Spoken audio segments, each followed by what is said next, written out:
My daughter-in-law threw wine in my face and screamed, "You're selfish," when I refused to let her parents take over my house. The Merlot dripped down my cheeks, while 15 family members stared at me like I was the villain. She'd been planning this moment for months, getting everyone together to witness my unreasonable behavior so they could justify what came next. They thought cornering me in my own living room would break my resistance. What they didn't know was that I'd been recording every conversation in that house for 8 months. I'm Thomas Murray, and I spent 40 years building custom homes as a contractor. 3 days later, they discovered exactly who really owned the house they were trying to steal from me. But before I tell you what happened when the sheriff showed up, let me know where you're watching from and what time it is there. And don't forget to subscribe for more stories about family justice. My name is Thomas Murray, and for 40 years I built custom homes across 3 counties. Started with my hands, a toolbox, and a promise to my late wife Margaret that we'd build something that would last. Back in 1987, when lumber was cheap and neighborhoods still had character, we broke ground on what would become our forever home. 4 bedrooms, 3,000 square feet, every beam and board placed with intention. Margaret and we raised our boy Robert in that house. Watched him take his first steps on the hardwood floors I'd laid myself. Celebrated every birthday, every graduation, every milestone in those rooms. When the cancer took Margaret 3 years ago, I made her a promise on her deathbed. Never let anyone take our home, Thomas. It's all we built together. I thought family meant something different back then. Those were good years, simple years. I'd wake up at 5:30, top family on the porch, watching the sun come up over the property line. The house felt alive with memories. Margaret's garden still blooming in the backyard. Her coffee mug still in the same cabinet where she'd left it. Everything in its place. When Robert lost his job 2 years ago, bringing his family to stay with me seemed like the right thing to do. The house was big enough. I was lonely enough. And I figured my son needed his father. The first year was perfect. Robert's a good man. Always has been. 40 years old, works in construction management when the jobs are steady. Reminds me of myself at that age, except maybe not as stubborn. His wife Stephanie, 37, seemed charming enough when they first started dating. Pretty smile, said all the right things about respecting elders and family values. The grandchildren were the real blessing. Emma's 15 now, sharp as a tack, wants to be an engineer. Jake's 12, baseball fanatic, reminds me of Robert at that age. And little Sophie, 9 years old, still believes in magic and fairy tales. Having kids in the house again made those old walls sing. I welcomed them with open arms when they needed a place to land. Robert had been laid off from a big development project, and their apartment lease was up. Stay as long as you need, I told them. Family takes care of family. Stephanie seemed grateful at first. Helped with cooking, kept the house tidy, made sure the kids did their homework at the kitchen table where Robert used to do his. She'd thank me every few days, tell me how much it meant to have a grandfather the children could really know. Those early months, watching my grandchildren grow up in the same rooms where their father had grown up, felt like Margaret's ghost was smiling. That's when I made my first legal preparation. The house had plenty of room for everyone. Emma took the guest room with the big windows facing east. Jake and Sophie shared the room that used to be Robert's, with the built-in bunk beds I'd crafted when he was small. Robert and Stephanie settled into the master bedroom upstairs, the one Margaret and I had shared for 30 years. I moved myself down to the smaller bedroom on the main floor. Easier on these old knees anyway. The house felt alive again with children's laughter echoing through the hallways. Breakfast conversations, homework disputes, the sound of cartoons on Saturday mornings. For the first time since Margaret's funeral, the silence was gone. Stephanie made an effort those first few months. She'd ask about my work stories, listen to me explain the craftsmanship in the crown molding and built-in cabinets. She seemed genuinely interested in the house's history, how Margaret and I had planned each room, chosen every detail together. "You built something really special here, Thomas," she'd say, running her hand along the oak banister I'd shaped by hand. The kids are so lucky to grow up in a house with this much character. I started enjoying family dinners again, teaching Jake how to use basic tools in my workshop, helping Emma with her math homework at the same table where I'd taught her father. Everything felt right. I also installed something else they never noticed. 6 months after the family moved in, I drove downtown to see Patricia Wells, the estate lawyer who'd handled Margaret's will. Smart woman, straight talker, the kind of attorney who explains things in plain English instead of legal mumbo-jumbo. "Thomas, you're thinking ahead," she said when I explained what I wanted to do. "Setting up an LLC for the house is smart estate planning. Protects the property, simplifies inheritance, gives you control options most people never consider." Murray Holdings, LLC. Had a nice ring to it. Simple paperwork, really. Transfer the deed from my personal name to the company, with me as the sole member and manager. Robert was listed as a resident on the documentation, not an owner. Most people wouldn't understand the difference, but contractors learn to read the fine print. The whole process took 6 weeks. Filed with the county, registered with the state, all completely legal and above board. To anyone looking casually, it appeared Robert and his family were living in the family home. But legally, Murray Holdings LLC owned every brick, every board, every square inch of the property. I kept the documents locked in my workshop safe, along with Margaret's jewelry and the original blueprints. No reason to mention it to the family. Estate planning isn't dinner conversation, and the arrangement didn't change anyone's daily life. They had a home, I had legal protection, and everyone was happy. The cameras caught everything that happened next. 3 weeks after the LLC paperwork was finalized, I made another trip to town, this time to Best Buy, where a young clerk named Danny helped me understand modern security systems. "You want something discreet, Mr. Murray? Something that captures clear audio and video but doesn't look obvious?" I told him I was worried about break-ins. Man my age living in a big house, you hear stories. Made perfect sense to have some protection. Danny set me up with 4 small cameras, the kind that look like smoke detectors or phone chargers, motion activated, Wi-Fi connected, storing everything on a cloud server I could access from my laptop. Installation was easier than wiring electrical outlets. 1 camera in the living room, positioned to catch the main gathering area, another in the kitchen, where most family conversations happen, 3rd one in the hallway between the bedrooms, 4th one covering the front entrance and part of the dining room. "These record both audio and video, Mr. Murray," Danny explained as he helped me test the system. "Crystal clear, even in low light. Motion activation means they're only recording when someone's actually in the room, and the cloud storage means even if someone finds the cameras, they can't delete what's already been uploaded." I told the family about the security upgrade that evening at dinner. Just some basic cameras in case anyone tries to break in while we're away. Everyone thought it was a good idea. Stephanie even complimented me on being so tech-savvy for someone your age. I was gathering evidence for something bigger. 2 months later, Stephanie brought up my finances over morning coffee. Just her and me in the kitchen, kids already at school, Robert off at a job site. She'd been thinking, she said, about how managing bills and banking might be getting complicated for someone my age. "Thomas, I know you've been handling everything yourself since Margaret passed, but wouldn't it be easier to have some help? Robert and I could take care of the day-to-day stuff. Bill paying, budgeting, that kind of thing." Made sense on the surface. I was 72 and keeping track of multiple accounts. Insurance premiums, property taxes could be a burden. Having family help seemed practical, even considerate. "We could set up a joint account," she suggested, "for household expenses, utilities, groceries. That way, if there's ever an emergency, we can handle things without bothering you." I agreed to a limited arrangement. Joint checking account for household bills with both our names on it. I'd transfer money monthly to cover expenses. Seemed reasonable, and Stephanie appeared genuinely grateful for my trust.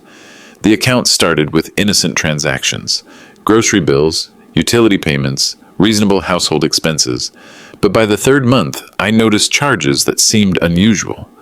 Furniture purchases I didn't remember discussing, restaurant bills for amounts that seemed high for family dinners.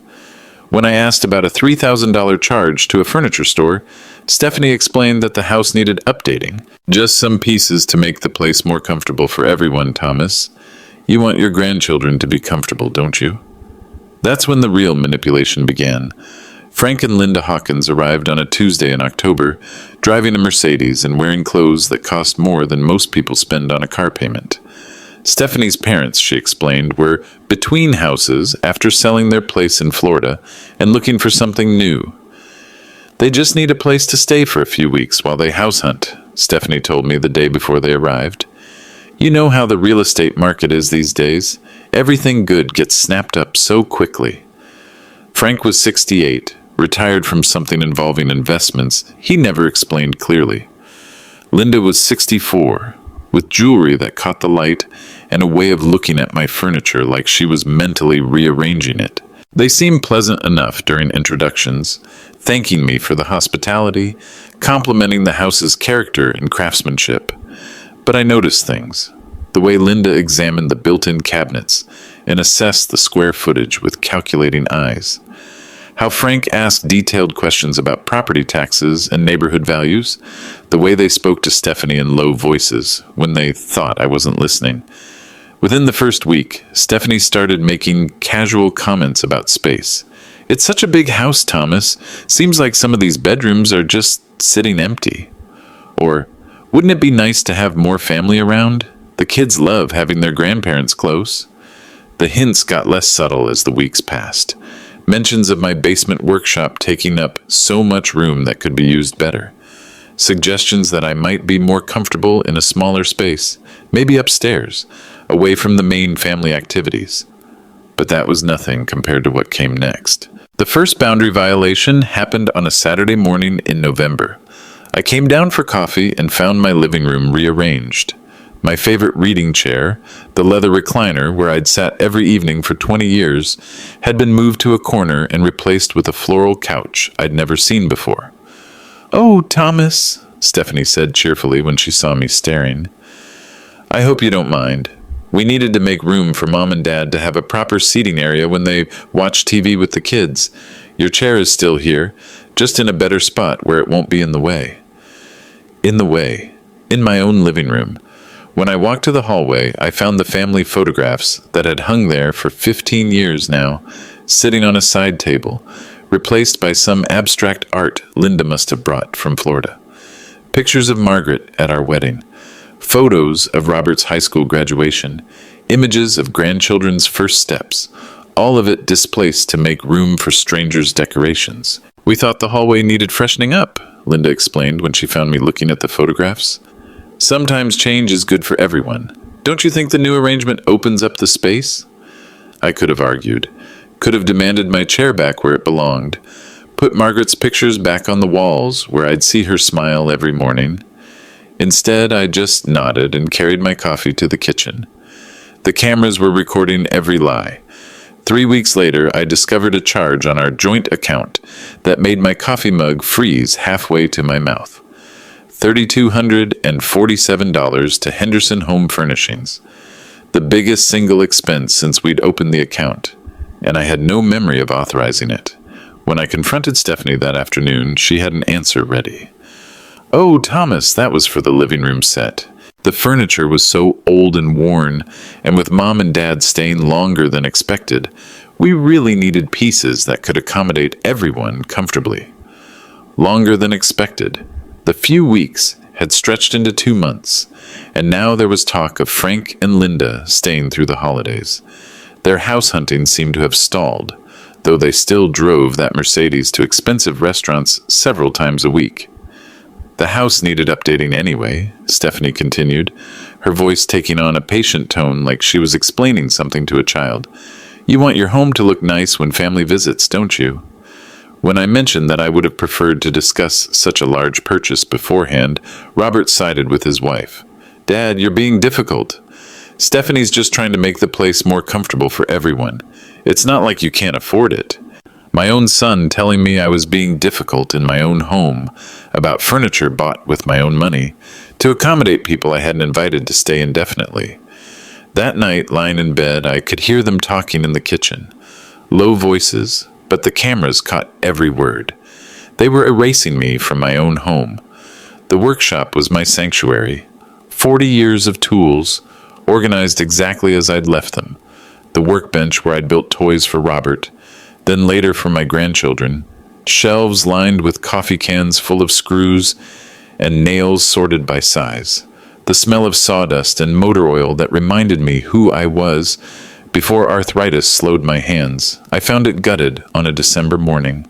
Cardboard boxes stacked where my table saw used to sit. Tools I'd collected over decades, packed away like garage sale leftovers. The pegboard where I'd hung my hand tools now bare as a blank wall.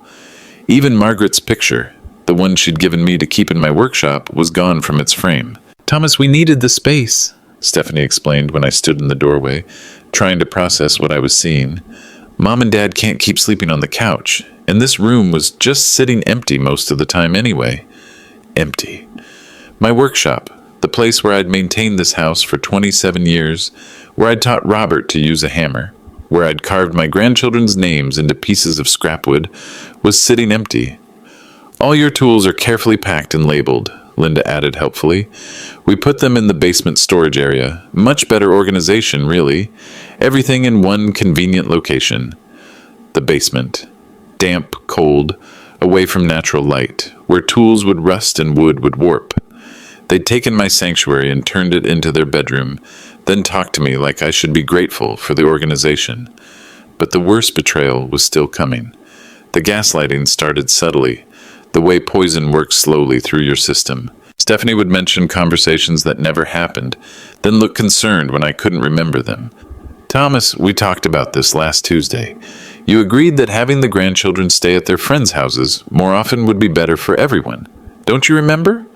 I remembered no such conversation, but Stephanie's voice carried that patient, worried tone that made everyone else in the room look at me with concern. Even Robert started giving me those careful looks, like he was watching for signs of something wrong.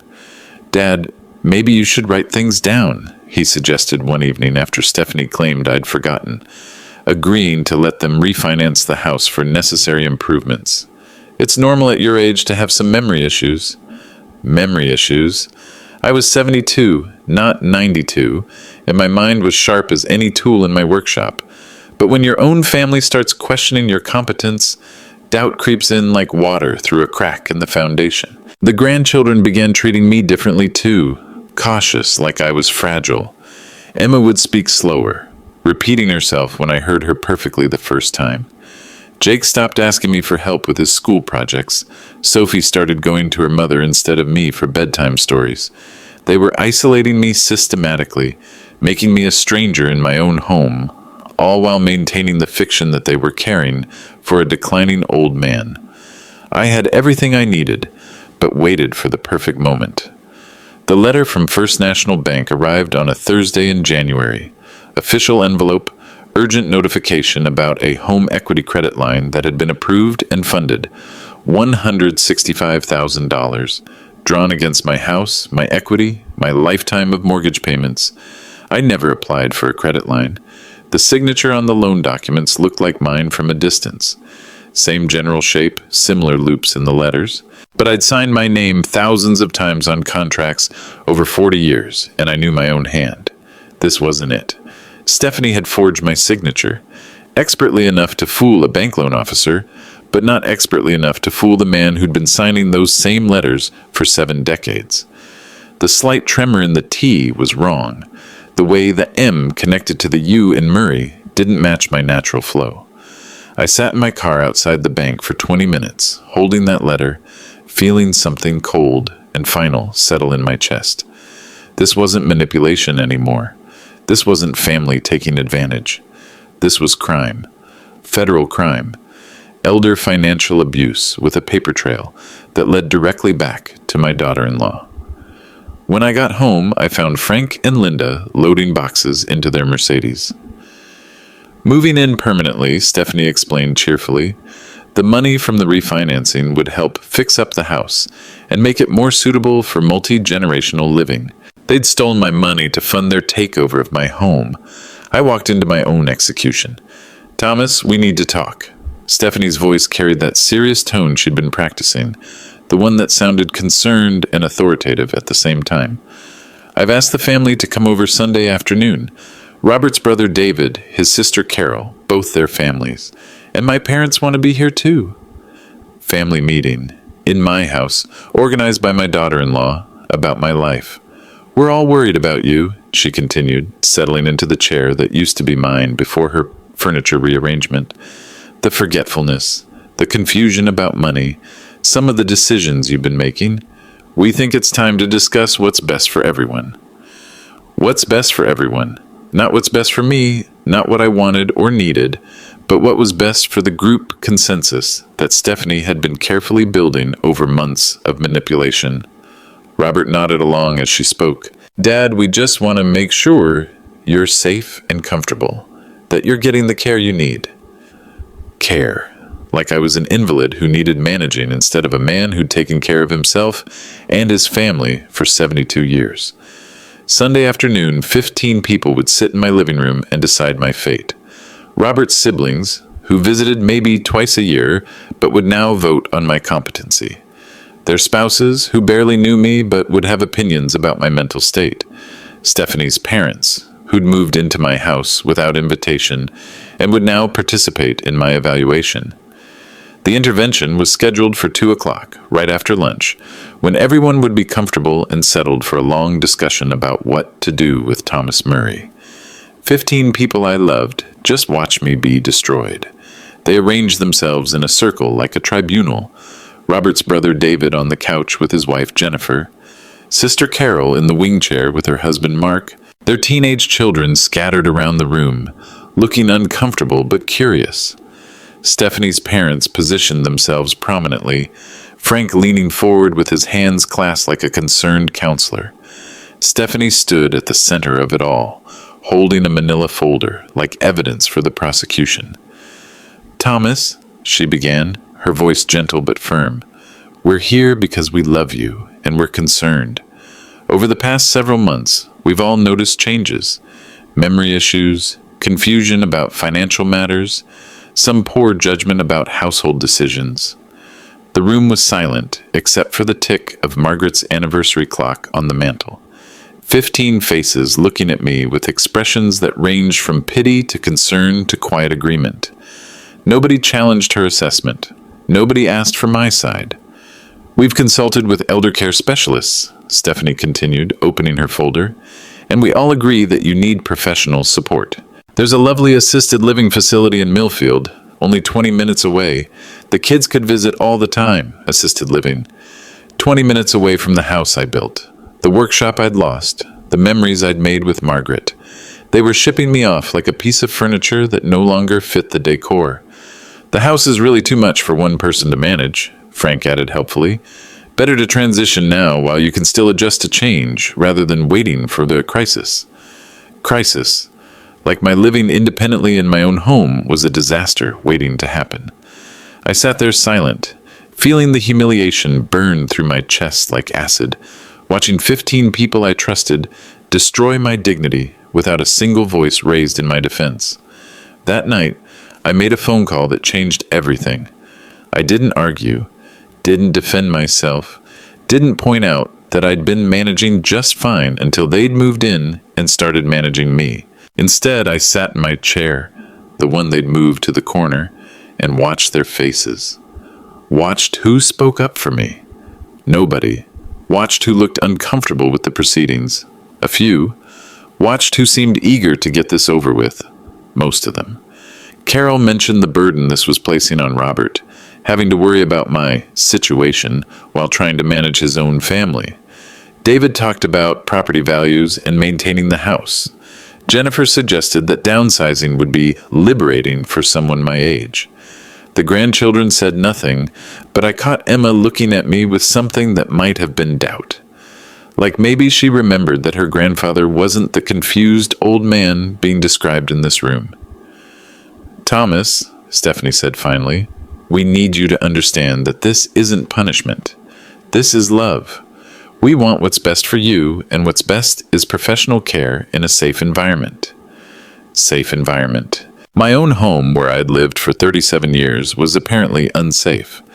But a facility full of strangers 20 minutes away would somehow be better. "We'd like your agreement on this," Robert said, speaking for the first time since the meeting started. "But if you're not able to make this decision clearly, we're prepared to take legal steps to ensure you get the help you need." Legal steps, guardianship proceedings, competency hearings. They were threatening to have me declared mentally incapable if I didn't go along with their plan voluntarily. I looked around the room one more time, memorizing faces, filing away who had participated in this betrayal and who had simply stayed silent. By morning, the machinery was in motion. That night, alone in my bedroom, I sat at Margaret's old writing desk and opened my laptop. 8 months of video files automatically uploaded to the cloud server.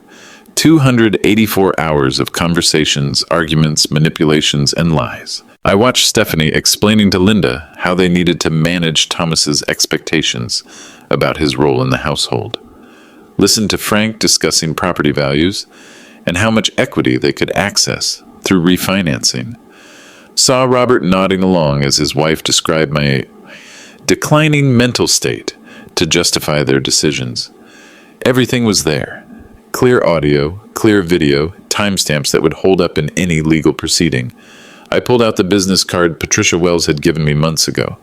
"Call me anytime, Thomas. Day or night. This is what lawyers are for."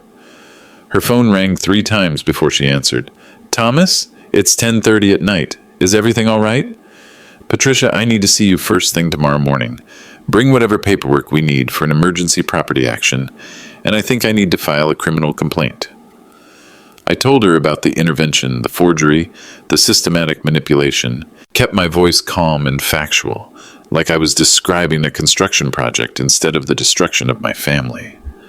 "Thomas," she said when I finished, "do you have documentation of any of this?" "I have everything."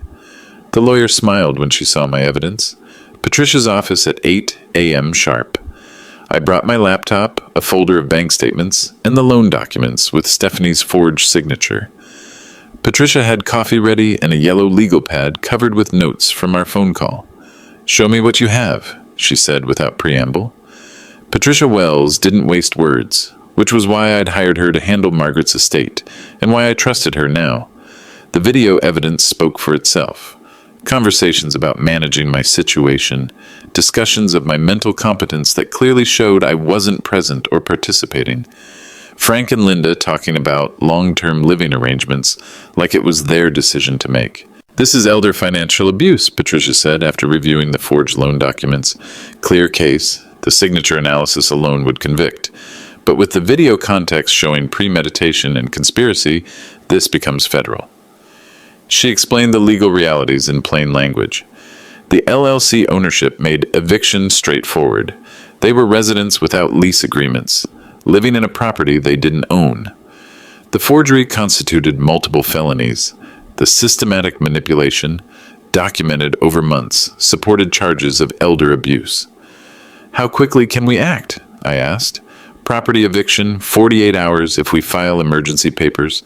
Criminal charges, I can walk these documents to the district attorney this afternoon. But Thomas, once we start this process, there's no going back. Your family relationships will never recover." I thought about 15 people sitting in my living room yesterday, planning my exile. They still thought I was just a helpless old man. The Hamilton County Sheriff's Department occupies a brick building downtown that looks like it was built to last. I walked in at 10 a.m. with Patricia beside me and a banker's box of evidence under my arm. Detective Maria Santos handled elder abuse cases. Mid-40s, serious eyes, the kind of professional who'd seen enough family betrayal to take these cases personally. She listened to my story without interruption, taking notes in neat handwriting. "Mr. Murray, I want to be clear about something," she said when I finished. "Financial elder abuse prosecutions have a high success rate when we have this level of documentation, but family members often pressure victims to drop charges. Are you prepared for that?" I was prepared. I'd been preparing for 8 months without realizing it. She explained the process. Criminal complaint filed today, arrest warrants issued tomorrow. Property eviction coordinated with civil court to happen simultaneously so they couldn't destroy evidence or claim squatters' rights. "We'll need the original video files," Detective Santos said. "Chain of custody has to be perfect for federal court." I handed over the encrypted drive with complete recordings. Patricia had prepared sworn affidavits about the LLC ownership and timeline. The bank had provided certified copies of the forged documents. "How soon can the sheriff serve the eviction notice?" I asked. "Thursday morning, 8 a.m., full service. They'll have 24 hours to vacate." The detective called it an open and shut case. Detective Santos set up a conference room with a large monitor for reviewing video evidence. She'd brought her partner, Detective James Wright, and an assistant district attorney named Michael Chen, who specialized in white-collar crime. "Let's start with the timeline," Santos said, opening her notebook. "When did the manipulation begin, and how did you document it?" I walked them through 8 months of systematic abuse. Started with the furniture rearrangement, moved through the financial control, showed them the workshop conversion without permission. Each incident had clear video evidence with timestamps and audio. "Here's where it becomes criminal," I said, pulling up footage from early December. Stephanie and Frank in my kitchen discussing the refinancing plan. Clear audio of them practicing my signature. Frank coaching Stephanie on the loops and curves. "Jesus," Detective Wright muttered, leaning forward. They recorded themselves committing forgery. The ADA took notes throughout the viewing. "Mr. Murray, this is extraordinary evidence. Most elder abuse cases rely on victim testimony and financial records. We've never had video documentation of the actual conspiracy." They watched Stephanie gaslighting me about conversations that never happened. Saw Frank and Linda discussing property values and how much equity they could extract. Heard Robert agreeing with his wife's assessment of my mental decline while I wasn't present to defend myself. "The intervention video is particularly damning," Chen noted. "Shows premeditated attempt to isolate the victim and force compliance through public humiliation. 284 hours of evidence, organized chronologically, showing clear progression from manipulation to financial crime to conspiracy. Everything admissible, everything authenticated, everything leading to one conclusion. But I wanted them out of my house first." The Hamilton County District Attorney's Office filed charges Wednesday afternoon. Stephanie Murray, financial elder abuse, forgery, conspiracy to commit fraud. Frank Hawkins, conspiracy to commit elder abuse, accessory to forgery, money laundering. Linda Hawkins, conspiracy to commit elder abuse. Robert Murray, under investigation as possible accomplice. "Mr. Murray," Ada Chen explained, "these are serious felony charges. Financial elder abuse carries a maximum sentence of 10 years. Federal forgery charges add another 20. We're looking at significant prison time for the primary defendants." The warrants would be served Thursday morning, immediately after the eviction notice. Coordinated timing to prevent evidence destruction or flight risk. Detective Santos called me Wednesday evening with final details. Sheriff's Department will arrive at 8 a.m. sharp with eviction papers. Arrest warrants will be served simultaneously. We've arranged for a crime scene team to secure any evidence they might try to destroy. I asked about the grandchildren. "What happens to Emma, Jake, and Sophie during all this?" "Child Services will coordinate with your son's family. If Robert isn't charged, he'll maintain custody. If he is charged, they'll need alternative arrangements." Thursday morning would end the family as I'd known it. Emma, Jake, and Sophie would learn that their mother was a criminal, and their grandmother was an accomplice. Robert would face the choice between defending his wife and protecting his children. But I'd made my peace with those consequences months ago, watching them plan my exile in my own living room. The law exists to protect people like me from people like them. Time to let it do its job. You should have seen their faces. 8 a.m. Thursday morning, Hamilton County Sheriff's cruiser pulls into my driveway. 2 deputies in uniform, Detective Santos in an unmarked car, and Patricia Wells carrying a briefcase full of legal documents. I watch from the window as they approach my front door. The doorbell rings 3 times before Robert answers, still in pajamas, coffee mug in hand. I hear his voice through the walls. "Officers, is there a problem?" Robert Murray, we have eviction notices for this property and arrest warrants for several residents. The sound that comes from inside the house is like glass breaking. Stephanie screaming, "What? That's impossible!" Frank's voice angry and defensive. "This is harassment. That old man doesn't own this house." I walk to the living room where the family has gathered in various stages of shock and disbelief. Stephanie clutches the eviction notice with trembling hands. Her face is white except for 2 red spots on her cheeks. "Thomas," Robert says, his voice barely controlled, "what is this about?" I hand him a copy of the LLC documents. Murray Holdings LLC owns this house, has owned it for 8 months.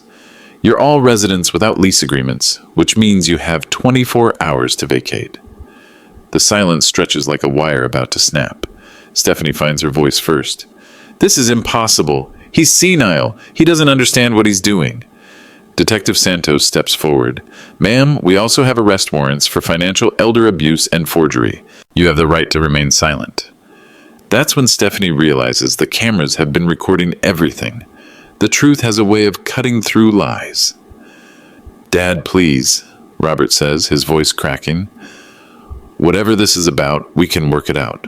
We're family." Family. The word tastes bitter after yesterday's intervention.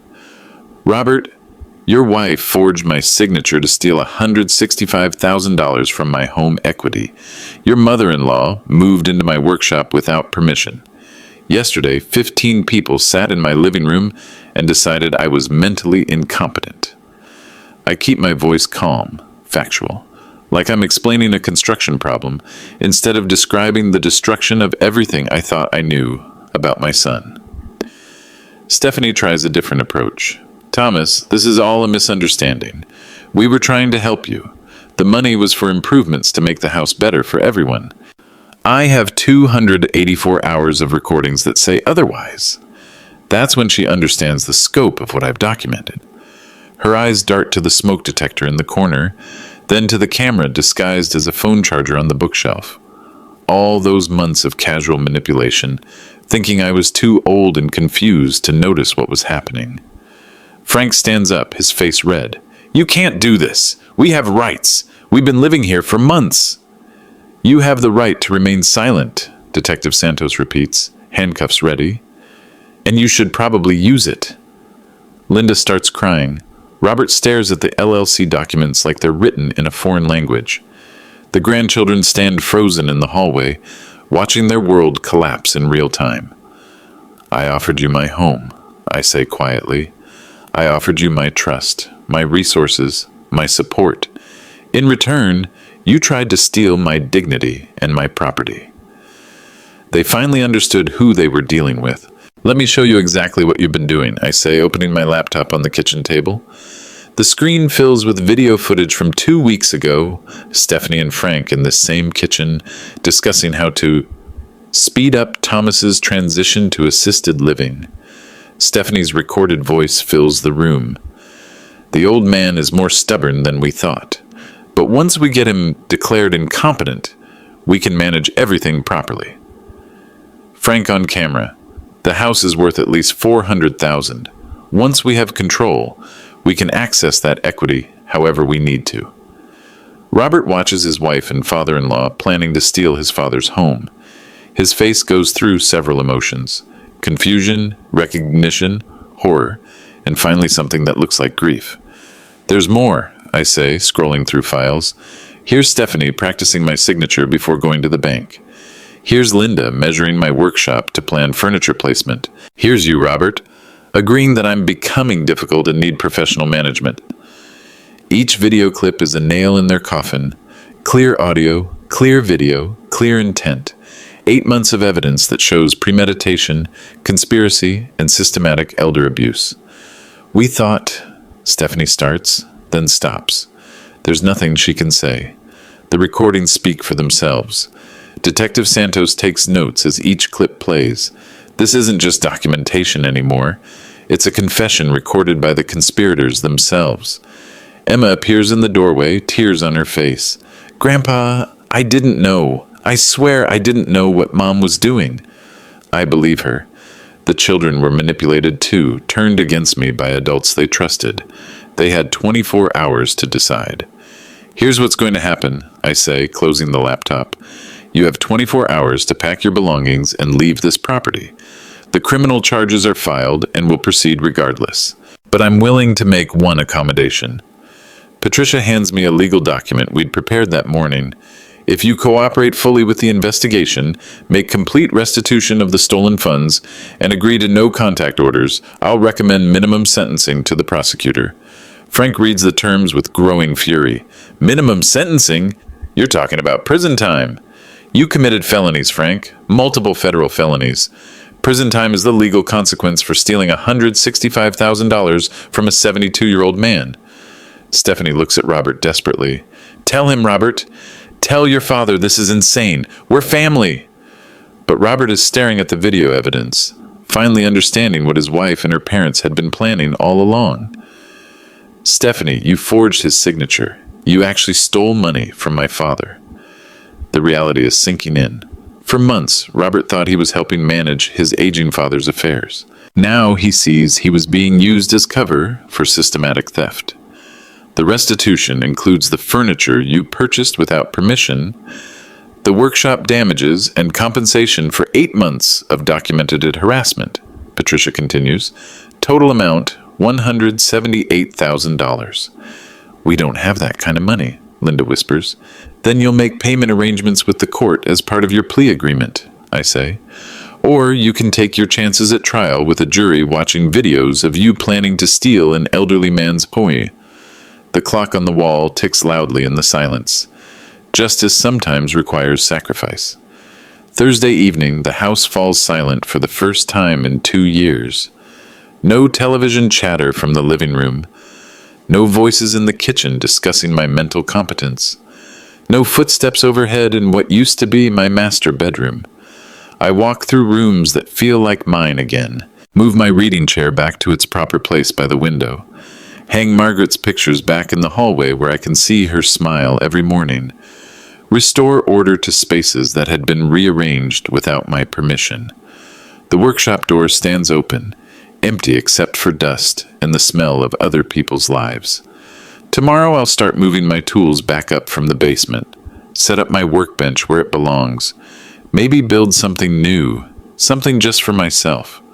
Margaret's coffee mug sits in the cabinet where she left it 3 years ago. I make tea and sit at the kitchen table, listening to the quiet. Real quiet, not the tension-filled silence of people plotting around me. The house feels different now, lighter somehow, like it's exhaled a breath it had been holding for months. Windows let in more light. Rooms seem larger without other people's furniture crowding the spaces. Even the air smells cleaner. For the first time since the intervention, I sleep through the night without dreams of being displaced from my own home. Wake up in my own bedroom, in my own house, with no one to answer to but myself. The phone starts ringing around 9 a.m. Robert first, then David, then Carol. All of them wanting to talk things through, to find a solution that works for everyone. But there is no solution that works for everyone anymore. Some relationships can't survive betrayal. But the phone started ringing. Robert calls 6 times Thursday afternoon. I let the first 5 go to voicemail. Answer the 6th, because he's still my son, despite everything. Dad, please, we need to talk. I had no idea what Stephanie was planning. I thought we were just helping you manage things. His voice carries that broken quality that comes from learning your spouse is a criminal. I never signed off on forging your signature. I never agreed to steal your money. You have to believe me. I do believe him. Robert was manipulated too, just more subtly. Stephanie convinced him that helping manage his aging father was noble, necessary, protective. She used his love for me against both of us. Robert, the question isn't what you knew. The question is why you didn't stand up for me when 15 people sat in my living room and planned my exile. Silence on the other end, because there's no good answer to that question. Carol calls Friday morning with the voice she uses for damage control. Thomas, the family is worried about you. Making these kinds of legal moves without talking to anyone seems impulsive. Maybe we should arrange for a counselor to help everyone work through this situation. A counselor. Like I'm the one who needs professional help after being systematically defrauded by my daughter-in-law. Carol, your sister-in-law committed multiple felonies. This isn't a family therapy issue. David tries a different approach. Dad, I know you're hurt and angry, but destroying the family over money seems extreme. Couldn't you just take back the house and let everyone move on? Move on. Like financial elder abuse is a misunderstanding we can all laugh about at future Christmas dinners. Some relationships can't survive betrayal. The hardest calls come Sunday afternoon. Emma, crying so hard she can barely speak. Grandpa, I'm sorry. I didn't know what Mom was doing. I never thought you were senile or confused. I was just scared to say anything because everyone kept talking like you were sick. 15 years old, caught between loyalty to her mother and love for her grandfather. I tell her none of this is her fault. Children shouldn't have to referee their parents' criminal behavior. Will we ever be able to visit you again? She asks, and the question breaks something in my chest. Someday, Emma, when you're old enough to make your own decisions about who you want in your life. Jake calls Tuesday evening, 12 years old, trying to be tough. Grandpa, Dad says Mom might go to jail. Is that true? Your mother made some very bad choices, Jake. Adults have to face consequences for bad choices, just like children do. But you sent Mom away. You sent all of us away. How do you explain to a 12-year-old that his mother tried to steal his grandfather's house? That his grandmother was an accomplice? That his father stood by and let it happen? Jake, I didn't send you away. Your mother's choices sent you away. Sophie doesn't call. 9 years old is too young to understand why Grandpa suddenly isn't part of their lives anymore. Robert will have to explain that somehow when she's older, when the legal proceedings are finished and the truth can't be hidden anymore. I miss them already. Miss their laughter in these rooms, their homework spread across the kitchen table, their bedtime stories and morning conversations. But protecting myself was more important than maintaining relationships built on lies. Justice sometimes requires sacrifice. Detective Santos calls Wednesday morning with updates. Mr. Murray, I wanted you to know that Stephanie Murray has agreed to plead guilty to avoid trial. Formal sentencing hearing is scheduled for next month, but she's looking at 18 months minimum. 18 months. Not enough time to match the damage she caused, but enough to send a message that financial elder abuse has real consequences. Frank Hawkins is fighting the charges, Santos continues, claims he was just following his daughter's lead and didn't understand the legal implications. Federal prosecutor doesn't buy it. The recordings show clear premeditation on his part. Frank will face trial. Good. Let a jury watch him planning to steal an old man's home, coaching his daughter on signature forgery, discussing property values like my house was already his to sell. Linda Hawkins has agreed to cooperate fully in exchange for probation and community service. And Mr. Murray, there's something else. Robert Murray won't be charged. Investigation showed he genuinely believed he was helping with legitimate elder care, not participating in fraud. Relief floods through me. Robert was manipulated, not criminal. Weak, maybe, but not malicious. There's still a chance to rebuild something with my son when all this legal machinery finishes grinding. 8A Chen calls Thursday afternoon. Mr. Murray, Stephanie's plea agreement includes full restitution. She'll liquidate assets to repay the $165,000 plus damages. The court is also ordering her to pay for psychological counseling to help you process the trauma of elder abuse. Psychological counseling, like what they did to me, requires professional help to overcome. They learned what it felt like to lose everything. The restitution hearing takes place in Judge Margaret Flynn's courtroom. Different Margaret, but I take it as a good sign. Stephanie sits at the defendant's table in a gray suit, looking older than her 37 years. Mrs. Murray, Judge Flynn says, reviewing the plea agreement, you've agreed to full financial restitution of $178,000. How do you plan to satisfy this obligation? Stephanie's lawyer explains that she'll liquidate her retirement accounts, sell personal property, and make monthly payments until the debt is satisfied. Her credit is destroyed. No bank will loan her money for a house, a car, anything that requires trust in her financial integrity. Frank gets different treatment. Federal court, federal judge, federal consequences. Judge Morrison sentences him to 3 years in federal prison, plus 5 years probation, plus restitution of his share of the stolen funds. Mr. Hawkins, Judge Morrison says, financial elder abuse is not a crime this court takes lightly. You systematically manipulated a vulnerable elderly person for financial gain. The sentence reflects the serious nature of these offenses. Linda gets probation, community service, and a permanent record that will follow her for the rest of her life. Employers will see it. Landlords will see it. Anyone who runs a background check will know she participated in elder abuse. The money comes back slowly. $5,000 here, $10,000 there. Payments processed through the court system and deposited in my account with official documentation. Each deposit a small victory. Each bank statement proof that justice can have a dollar amount attached. Sometimes doing right brings unexpected rewards. Word spreads through the community faster than I expected. Elder financial abuse makes headlines in small towns, especially when the victims fight back and win. The Hamilton County Record runs a front-page story about the case. Careful not to use names, but clear about the outcome. Local man uses security cameras to expose family fraud. Neighbors start calling. People from my old construction jobs who heard about the case through mutual connections. Church members Margaret and I used to see every Sunday before she got sick. Thomas, I had no idea what you were going through, says Betty Henderson from across the street. If we'd known, we would have helped somehow. But that's the insidious part of elder abuse. It happens behind closed doors, disguised as family care, hidden by shame and manipulation until the victim either breaks or fights back. The hardware store owner recognizes me when I shop for workshop supplies. You're the fellow who caught his family stealing with cameras, right? Good for you. Takes guts to stand up to family when they're wrong.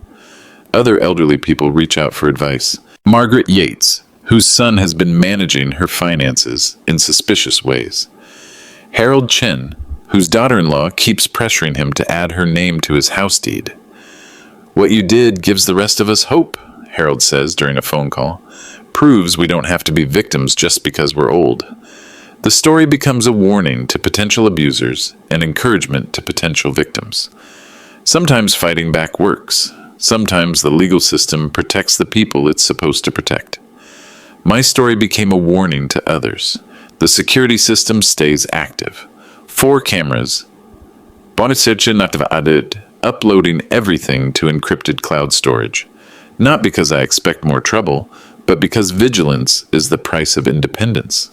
Patricia Wells has become more than my lawyer. She's my advocate for elder rights. We meet monthly to review my legal protections, update my will and trust documents, ensure that what happened with Stephanie's family can never happen again.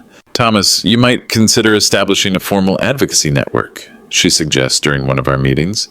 Other seniors who've been through this kind of abuse, people who understand the warning signs and can help each other stay protected.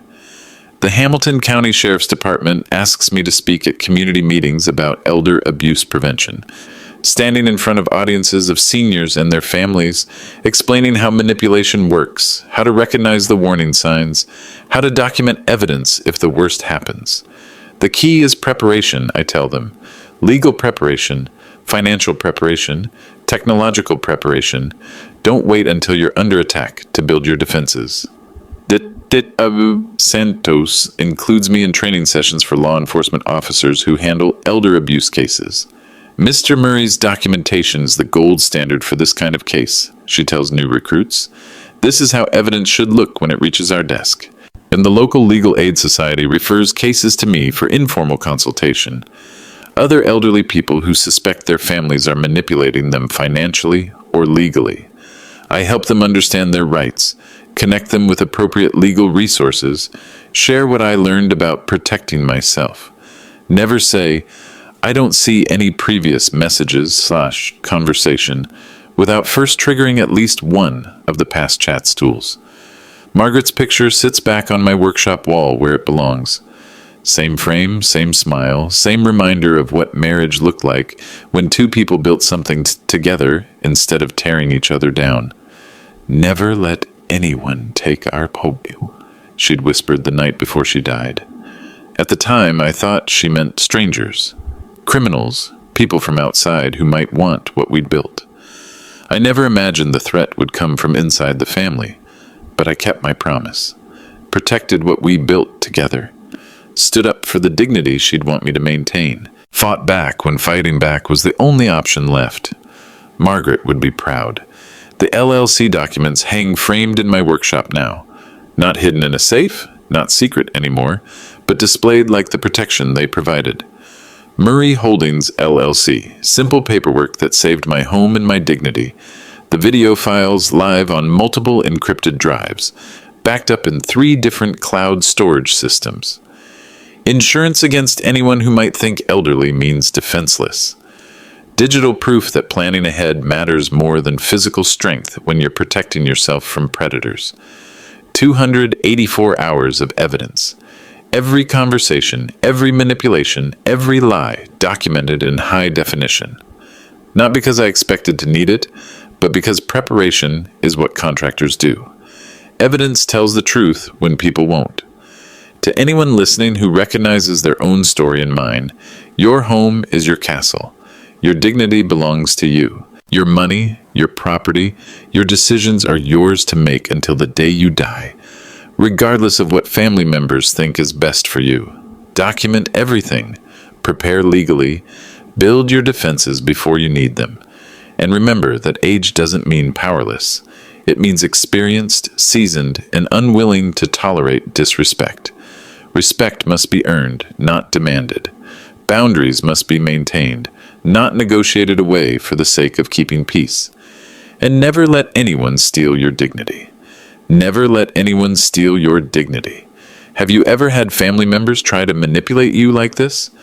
What would you do if someone forged your signature? Let me know in the comments.